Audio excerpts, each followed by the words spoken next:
గ్రహణం అనగానే శాస్త్రవేత్తలకు భక్తులకు రకరకాల నమ్మకాలు మధ్యలో మెదులుతాయి. అయితే గ్రహణం విషయంలో ఆహారం తీసుకోకూడదని శాస్త్రం, సైంటిస్టులు మాత్రం ఆహారం తీసుకోవచ్చని అంటున్నారు.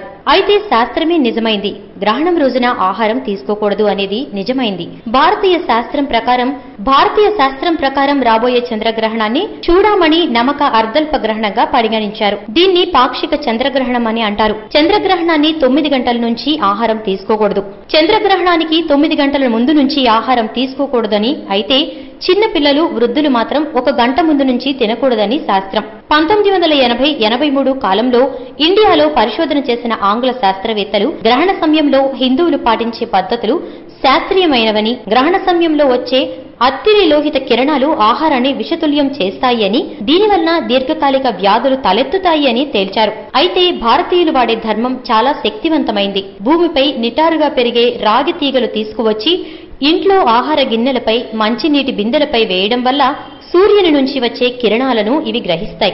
భారతీయ ధర్మం గొప్పది అని వారు ఒప్పుకున్నారు. దీనికి గాను వారు ఓ జంతుశాలలో పరిశోధనలు చేశారు. గ్రహణ సమయంలో జంతువులకి ఆహారం అందించారు. అవి తినిన జంతువులు రోగాలకి గురి అయ్యాయి. దీంతో శాస్త్రవేత్తలు భారతీయ ధర్మ పద్ధతి సరి అయినదని ఒప్పుకున్నారు.